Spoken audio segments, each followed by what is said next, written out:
Hey athlete, I'm here for you. I've been there. My name is Jure and I felt the same way you feel, sometimes distressed. And now I have a Being the Genuine Athlete podcast that hosts amazing guests and we share the wisdom. So let's tune in and enjoy this journey. Hello, Lauren. Hello and good morning. Well, at least right now it's good morning.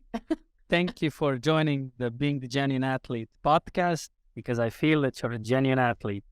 Oh, well, thank you so much for having me. I'm so excited to be here. We'll touch about that genuinity a bit later, but first, please introduce yourself. What are you about? What do you do? Where you were? Yeah, absolutely. So I always say my story starts when I was 5 years old, when my mother threw me into the swimming pool because there was literally nothing else to do with me when I was at my older sister's swimming. So I was in the pool, fell in love with swimming, and as they say, the rest is history. I spent about 17 years, 18 full seasons as a year-round swimmer. I had the opportunity to go to a D1 school, Eastern Michigan University, on full scholarship, where I finished my swimming career. And when I graduated, or as I say, upon forced retirement, I had this feeling, I don't know, that it stuck with me in terms of I felt like I could have been so much more had I just been able to get out of my own head. I was very much a perfectionist. I was very much every race I ever had to be absolutely on point, or it was nothing at all. And so I went into my adult life with that. And so I spent about 15 years in corporate America and the human resources space and decided that just wasn't the place for me. I had the opportunity to get a professional coaching certification. And shortly after that, I started my own practice. I was really focused on adults and supporting them in their leadership and how to develop in the corporate space. And then again, felt that wasn't necessarily my calling. And then there was the night of the 2020 Olympics. And it was the night that Simone Biles removed herself from competition. It was the same night that Katie Ledecky won gold in the 1,500 meter freestyle, but didn't necessarily have the greatest swim. She was about 20 seconds off of her world record, and just watching the emotion behind that. And then shortly in that telecast, Michael Phelps, who's always been a big proponent of mental well-being among athletes, came on and said something that stuck with me. And he said, competing is really overwhelming. We just want someone to talk to. We just want someone who listens, who allows us to be vulnerable and doesn't want to fix us. And I thought, oh, yes, that is exactly it. So in that moment, I completely pivoted my business to work with elite high school and college athletes to train their minds like they train their bodies. Great. We'll mention about your work, your performance reimagined, right? Yeah. We'll mention about that a bit later, but please touch now your funny side, because I've checked your Instagram and TikToks and everything, and you're so funny. And also now you have this great energy, great vibe. I'm sure you worked on this. So in order to get out of your head, you needed to reach some points and reach some, points that you could grow out and into. Yeah. So my funny side, I think, kind of stems from my father. My father is the ultimate dad joke connoisseur. He always has these silly jokes that are, yes, very much dad jokes and very stupid, quote unquote. But every time he tells them and how he delivers them, they make me laugh. And he enjoys that I break down and laugh, even though the jokes are so stupid. And that's always been a part of my upbringing. And I always say that a part of my best performances ever were when I was belly laughing and just completely in the moment of finding humor versus thinking about what I needed to do. And so humor has always just been a part of my life. And what I learned in my adulthood is how to not take myself so seriously, that things don't have to be perfect. They don't have to be on point. And that I absolutely find this energy when I'm being goofy and being silly and laughing. So I lean into that. Great. I'm sure you have already understood the scientific approach or explanation regarding relax from contraction, because we are inclined to be tense, to be in contraction, whether it's our traumas, our events, the competition, the pressure, the unnecessary pressure, the buildup, the perfectionism, all of the things make us tense. It's so much seriousness, so much depth in life if we are morbid a bit. So we need this humor approach. We need this relaxation, this belly laugh, this openness, because when we smile, our hearts open. So I'm sure you've come across this, and you also probably include this in your work.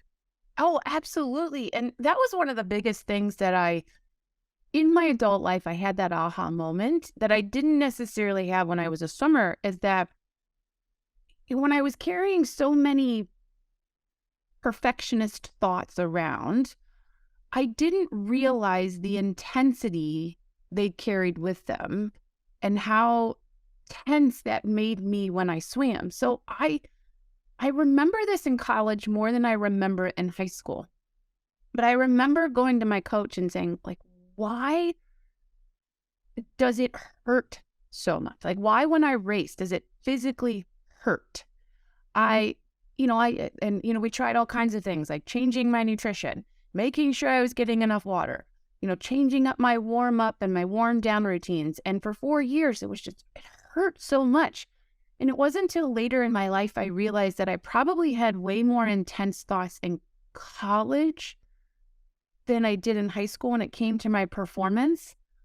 And that was the reason that it hurt so much, is that the intensity of my thoughts was being translated to my muscles. And I literally wasn't allowing myself to relax. I mean, sure, I had funny moments in college, but what I remember most is being so intense and it always having to be so perfect. And again, it wasn't until later I was like, oh, there's that mind-body connection that is so important, and how to really work on releasing the intensity and releasing the pressure so that it didn't hurt so much. Yeah, it's actually amazing how athletes train so much and so hard and prepare your body also mentally in some way without doing some psychology work. And then you go on a match, on a meeting, on a competition, and it's like you haven't been training. Your muscles like almost forget, because this adrenaline hormonal cocktail, something overwhelms you, whether it's some trauma, some subconsciousness arises and surges, and you're blocked. You're done. And it's like so exhausting because you spent so much energy to maintain that tension. And actually what I'm doing with my clients, or what I did with myself, and what you're doing probably, is learning how to relax, not learning how to train harder, how to work harder, but learning how to be relaxed under that pressure, in that moment, how to have those coping mechanisms and those tools to be able to stand with yourself while others are almost sinking down because they're thinking so much, and you're just in the zone, like swimming above this tension. Yeah, and that was the biggest mystery to me. It was like I would talk to my coach and say, I mean, I survived 2-hour practices with it not hurting this much. I mean, sure. I mean, there's always a part of pain in practice, right? Because you're pushing yourself so much. But I just remember being like, why is it not translating for me? And again, we went through all these things, and there was never that connection of, well, potentially it's your mind that's causing so much, if not all, of the pain that you're feeling as you're racing. Because you're right, it's not about training harder. There was absolutely no way I could have trained harder. That's one thing I pride myself on. I was very internally motivated, and I would give everything I possibly could in every practice. It is about finding that relaxation moment. It's about reducing the mental stress that athletes are putting themselves under to allow all of that intense training to do what it's supposed to do, to allow you the opportunity to perform the best you possibly can in the moments that it really matters. When I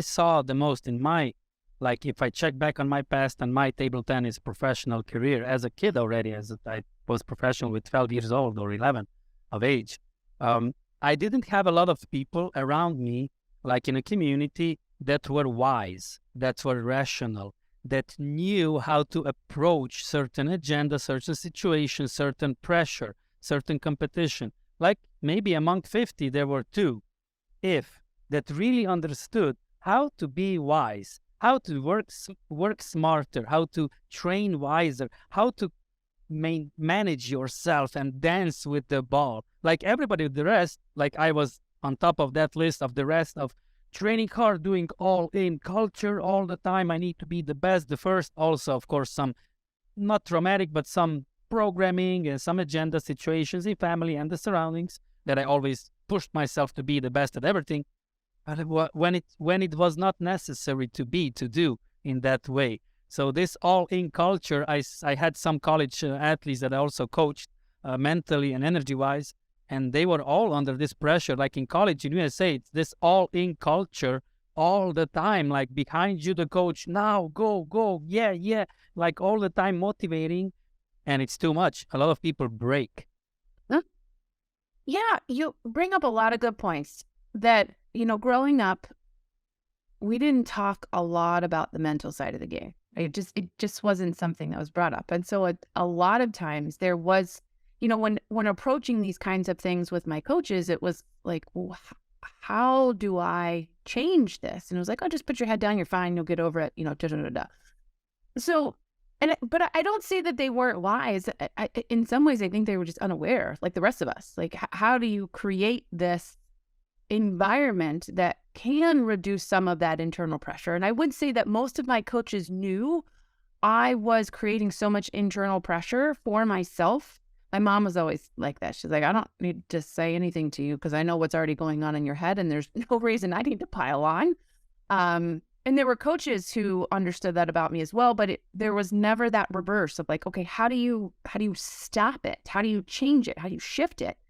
And then the other thing about college sports too is one thing, is that idea of not only are you there to perform athletically, but there's that requirement to perform academically and to be able to maintain a certain grade level, or what we call in the US a GPA, to be eligible to participate in sport or to compete. And so there's also that pressure of, well, I need to make sure I can maintain the GPA, 1, so I can swim, or 2, so that I can keep the money they so graciously gave me in order to compete here. And so that for me was always on top of, 1, I don't want to disappoint my parents, 2, I don't want to lose my scholarship, and 3, I don't want to have to not swim because I'm not doing what I need to do in the classroom as well as in the pool. So where's the time for you, for your body, for your natural desires or needs of resting, of coping, and just reflecting and retrospecting and realigning? Where's the time for that? Well, at the time, I didn't see any time for that. That again, that wasn't talked about. It's not that or I was going to say encouraged, and it's not that I guess maybe I was going to say not that it needed to be, but I guess at the time it did need to be, because to create awareness that was just as much of an important part of the equation as everything else. I was actually talking to someone somewhere recently, and a famous track runner, I want to say it was Jackie Joyner-Kersee. Don't quote me on that.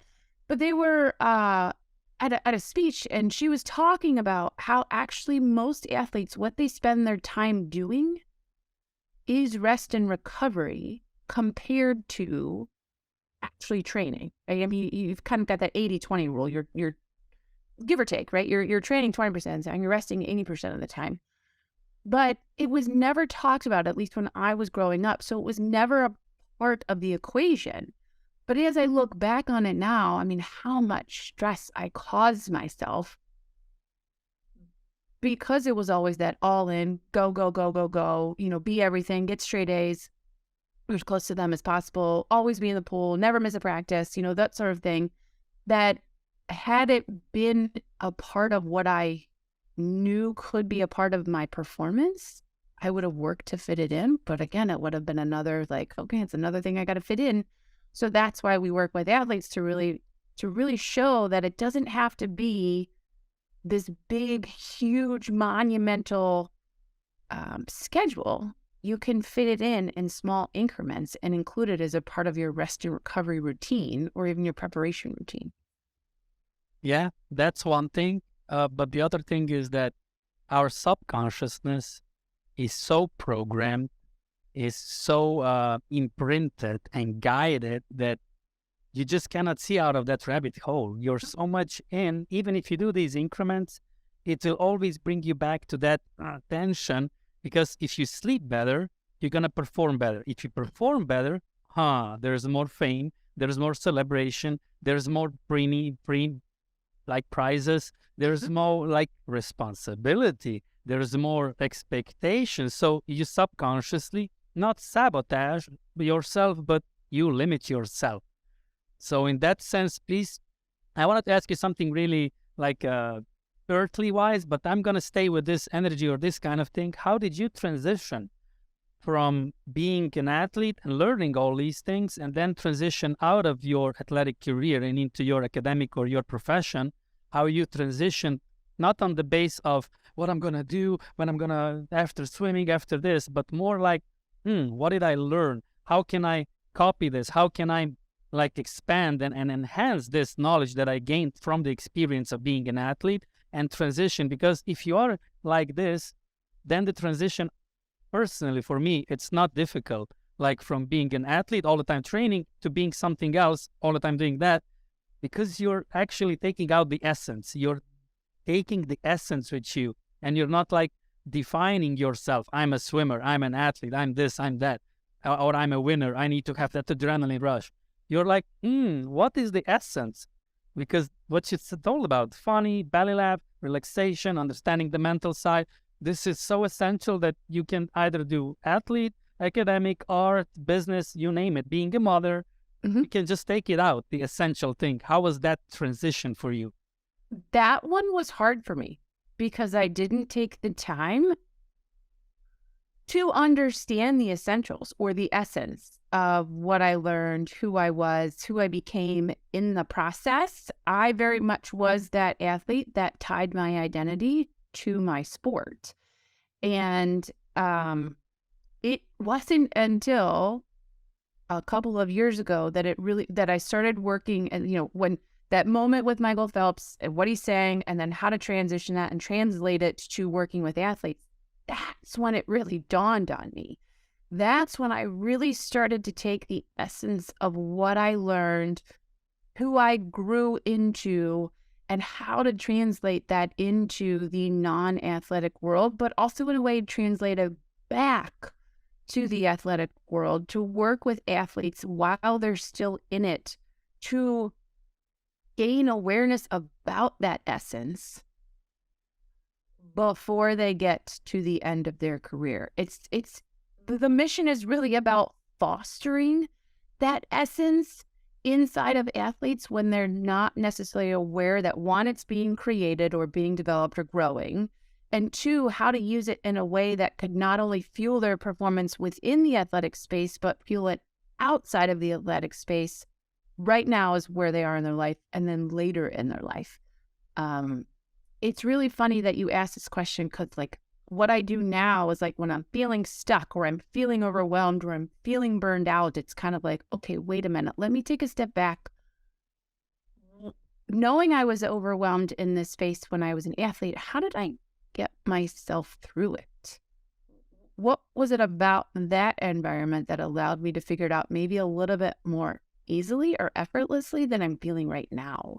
So I actually go back into the essence now, but it took me literally almost 20 years to figure out how to use it in my non-athletic life. Yeah, the athletic identity and being so involved into this paradigm that it's just this is existing and it needs to go this way and it needs to be this way. This pressure is exhausting of this tension, and some who do achieve, because there aren't many winners.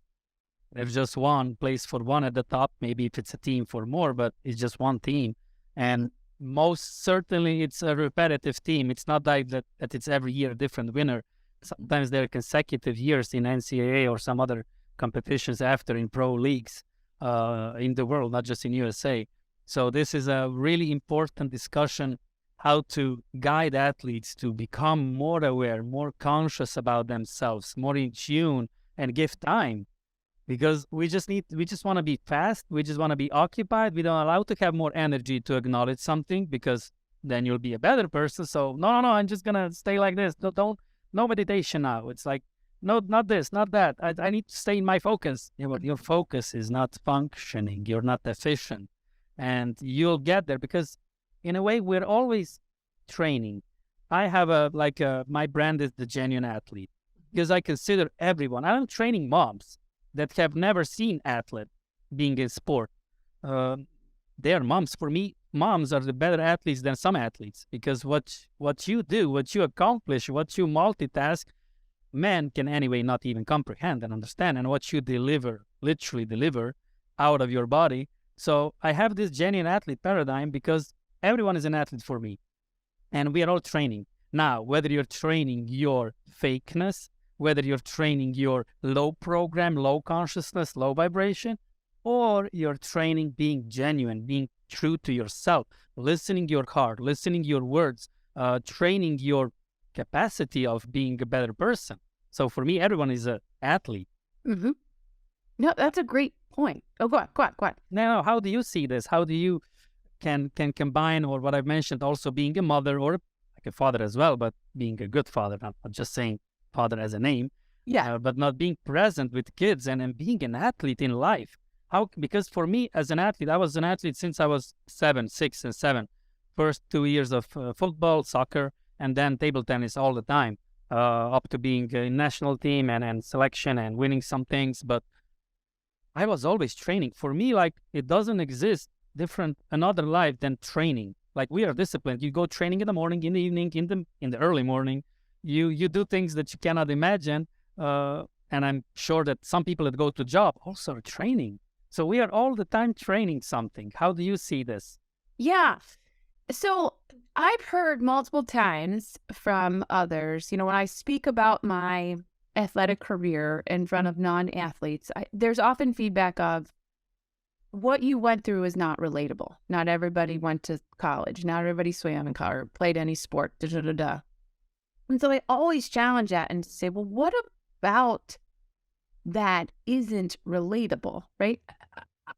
I've never, and by that I mean being an athlete is a human experience, right? There's ups, there's downs, there's triumphs, there's defeats, there's emotion, there's, hard relationships. I mean, that in and of itself is very relatable across the globe, So I always come back with, I've never served in the military, ever.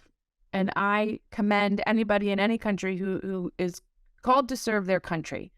When I sit and listen to any veteran's stories, yes, I've never been on the battlefield, or I've never been, through even basic training, but sitting there and listening to the emotion behind what they go through, or some of the thoughts that they experienced, or their highs and lows, like, that's relatable. That is a part of the human experience. And while, again, I've never done it, I can gather something from it. And you bring up a great point, is that we're all training for something. We're all athletes, right? Whether you've actually been to a 2.5-hour practice 7 days a week and, have put everything into it, you are doing that as a mother, as a father, as a corporate leader, as, a teacher, as whatever, insert whatever occupation or role that you play. You have trained for that. And you've given a lot of yourself physically, mentally, emotionally. And that's where we all have that combined or collective human experience, regardless if we've been through the exact same things. Like, we can understand the thoughts and emotions, maybe not the exact setting that it was in. Mm-hmm. Thank you for confirming and connecting some things, because it is crucially important to acknowledge and to raise that awareness. Because athletes, as you said, not also that they feel someone, or like from the outside world, the couch people, the sofa people that comment, yeah, that's not relatable, but athletes can also have a PTSD syndrome, the post-traumatic syndrome and stuff. Athletes have and go through traumas. Like, this is unimaginable. But I want to touch now the point. Your like a slogan or something is train your mind like you train your body. Mm-hmm. And my perspective in the last couple of years has shifted enormously, because I've endured a chronic pain, a chronic wear and tear down of my right hip condition. And I needed to completely realign, because I've had this hip pain since I remember driving in a van to a competition, 5 a.m. in the morning, And I was sitting and something was off in my hip, and I had 12, 13 years of age. So I didn't have a wear down at that age, but something was too much tense, my thighs or something, and I didn't know how to relax. And I just pushed through. I just did the stretching. I forced with my elbow, when you did this butterfly movement and stretching. I did everything. I did the push-ups. I did the abdomen. I did everything all the time. Too much, until my body just said, not anymore, you crazy guy. You need to acknowledge me. So I'm now into the perspective of training your mind to feel and sense and acknowledge and appreciate and respect the body. Not just use the body as a tool.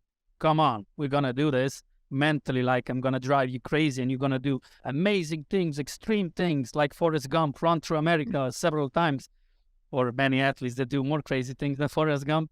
But in that sense, I have shifted so much out of this abusing myself, because athletes, we are abusers. We completely devour our body. We take it down so much, and then we're like, oh, I'm feeling sick.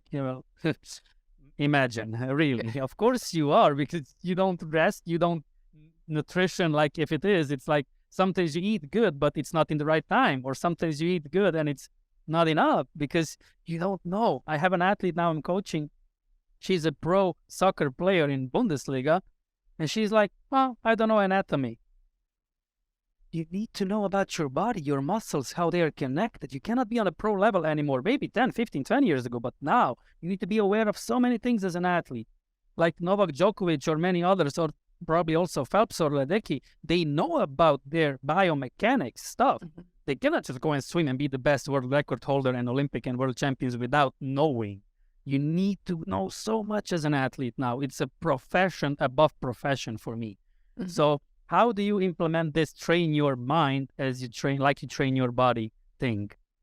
Yeah, well, first and foremost, it's a connection point for athletes, right? So from the mental side of things, I think there's a lot of athletes, even coaches out there, maybe even parents too, who know the importance of it, but maybe don't look into it, one, because maybe they don't potentially fully buy into it, or two, they don't necessarily know how to go about it. So it was a connection point first and foremost to say, hey, you can train your mind the way that you train your body, and that doing it consistently, making sure you're getting rest, and applying some quote unquote simple principles, right? I mean, when you think about working out, every athlete is the same. The principles are all the same, right? Regardless of sport, you're using your body in a way to understand your mechanics. And so it's the same thing with your brain.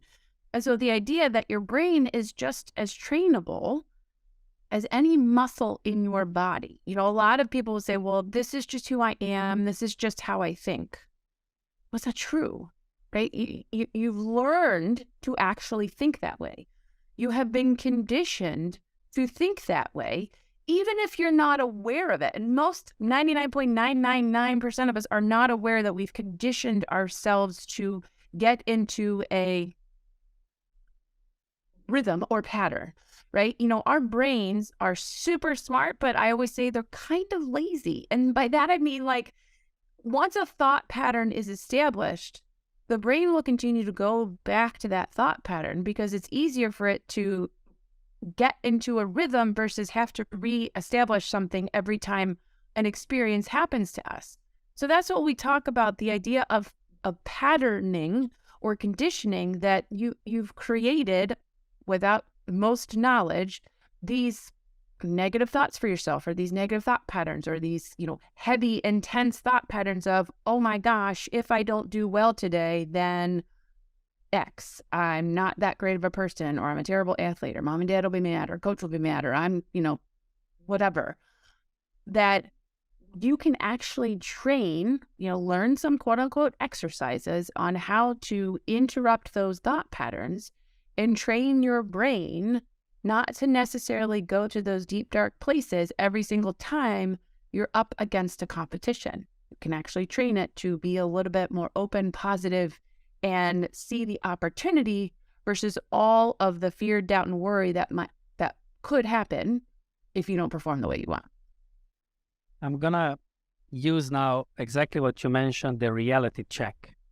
being in connection with reality, because perfectionism, mental discapacity in a way, not training yourself.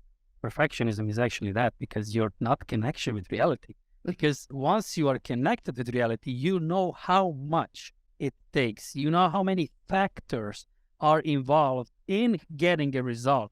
You understand the content that's necessary to reach the goal. You're not just focused on the end result. You're not just like on a hamster wheel, driving yourself crazy and others around you, like I did, probably you as well, like the day on the meeting, on the match, on the league game. Like if my mom didn't cook the pasta well, I was going crazy. Well, or if it didn't happen on the right exact hour, it's too late, it's 5 minutes too late. It's like too much, because there is no reality check. And this maintaining false illusion like living of match is where I win. Match is where I'm supposed to win. Where match is where I need to win. My competition, my athlete career defines me. This is so far away from the truth. I like to use that Jack Nicholson, saying from the movie The Few Good Men, I think, with Tom Cruise. You can't handle the truth. And athletes, I think, are like afraid of handling the truth. You occupy yourself so much, you train so much, you involve and work so much. And meanwhile, the truth is like always here knocking on your door, and you're like, no, no, no. And then when you lose, when you're injured, especially as an athlete, that's a devastation. Then you're like, oh, why? Why is this happening to me? Well, yes. Why? Because you're not opening the doors. You're not opening the windows. You're not opening your eyes. You're not in tune with reality. Like, for instance, I said to a mom as a client, she has twins, girls, 40-year-olds, and she says, they don't listen to me. And I'm like, your kids were not born to listen to you. Your kids were not born to love you. You have them to love them, to teach them, and when they need you, they will come to you. Otherwise, forget about it. They will not listen to you, especially not now. And I said to her, you're 30, 35, and you're not listening to your mom. So why would your 40-year-old kids listen to you?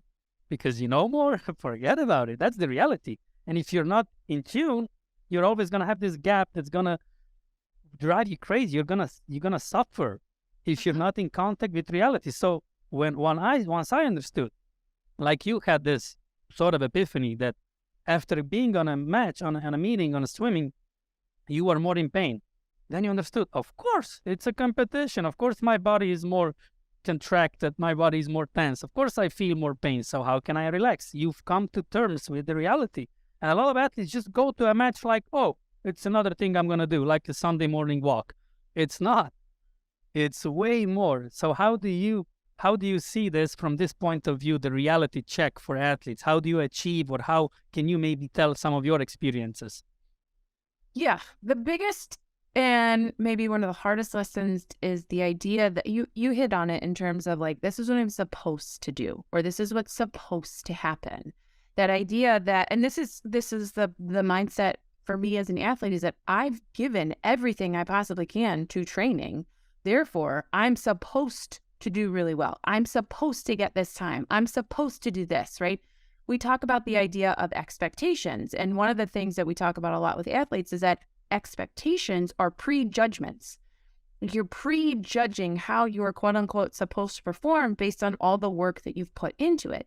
And again, when I say it's one of the biggest game changers, but one of the hardest to learn, is that there is no guarantee how you're supposed to perform on any given day. You even said it too. There are so many factors that go into a performance, and none of which an athlete or anyone else on that field or pool or pitch or whatever court, whatever you're playing on, can control. The only thing that can be controlled are the thoughts that go through your head, the emotions that you experience, and then the actions or reactions you have to whatever's happening. Can I interrupt you here? Of course. How much time, like in general, do you see that athletes invest into controlling their thoughts, into managing, into learning, not to being pressured, not to being perfectionist, not to being on the mental low game? How much time, like in percentage, do you see that athletes really invest? Like the college ones, because the pros are more inclined and they understand more and more the high pressure of the game. But in general, what do you see? It really depends. It's low, right? I think it's low. And it really It all depends on this. It all, like, your life depends on this and you're not paying attention. Yes, because because growing up, like through high school and college, like we were talking before, you're likely surrounded by adults who haven't yet learned this awareness for themselves, right? You just talked about that mother and, how she looks at her kids. As a mother myself, one of the biggest, like, light bulb moments I had was, and this is going to sound silly, but like my children are not me. They are not designed like me. They do not think like me. While they're growing up in my house and I'm trying to instill values within them, they do not have the same values as me. Those values do not land the same within them as they do me. And it was finally like, oh yeah, duh. Like, but that's where I think it's pretty low, is that, there aren't necessarily a ton of coaches and or parents who, and this is no knock, right? I mean, even I do this for a living and it still took me forever to figure this out for my kids. Like, that it's really incumbent upon us as adults who are surrounding these athletes to learn about ourselves and where our blocks are, to create the awareness for athletes to learn that for themselves. Yeah. Being adult, being responsible, mature, on a high level of awareness, consciousness. That's great. Can we wrap up with some bullet points, with some golden nuggets? And for the end, I would like to ask you for a favor, if you can tell us one or maybe a couple of dad jokes. Oh, okay, I'll try. I can begin with a dad joke and then we're going to golden nuggets if you want. All right, one of my favorites, and this actually came from my son, my now 9-year-old son. I think he told me when he was like 7 or something. But what do you call an old snowman? What? Water. Yeah. That one's my favorite. That was my favorite. But I don't know. I don't know that I can think of another one right now. But give me some time. I might come up with one. Okay. So yeah, to wrap up, we talked about relaxation. We talked about doing the mental work. Maybe you can just mention some of the tools or some of the things that you can begin to use as an athlete, something like that we put it all together. Absolutely. So one of the things that there's a client that we're working with now, and she is a perfectionist. She is a self-proclaimed perfectionist that she... I love those. Those. Yes, she knows. She's absolutely completely aware of it. And one of her biggest goals is to minimize the negative thoughts that she has before she walks into a game, because it's like the moment that she walks into a game, it's like they start for her. And they start for her oftentimes in practice too, but what she's actually even admitted is that in practice, she can use it as fuel to kind of reshift or to get herself kind of out of it. But when it comes to a game, it's like the game has so much riding on it, quote unquote, and she's even admitted that too. So one of the things that we're working on is, let me carry out this. I don't believe personally that we can eliminate our negative thoughts, right? I think every time we go into something big or something that's outside our comfort zone, they will naturally be there because they're a part of our survival mechanism. Exactly. However, what we're working on is shifting the thought once she has it. So something that we're trying on, and I always say this with athletes, is we're going to try this on. We're going to see if it works for you. If it doesn't, we'll figure out something else. But what is working for her is the idea that she has these negative thoughts, and immediately she asks herself, okay, when she noticed it, what is the exact opposite, quote unquote, more positive thought, right? The idea of like something as simple as I suck, right? What athlete out there hasn't said at one point, oh, I suck, okay? Catch yourself in that moment. What is the exact opposite of I suck? I'm a total badass, or I'm a total powerhouse, or there's nothing that can stop me, something like that. Just to get in the habit of, wait a minute, what is an alternative? And then building upon that is, one thing that I've learned is the idea that, in order to really kind of maintain neutrality mentally, is that for every negative thought we have, The brain requires 3 positive thoughts in order to balance that out. And so the idea of, okay, once you have the negative thought, immediately think of the exact opposite positive thought. And then as you get used to that, add 2 more on top of it. And that has proven to be pretty successful for her. That's always been, and she's actually a little on the younger side in terms of our clientele, and that has proven to be a game changer for her. Great.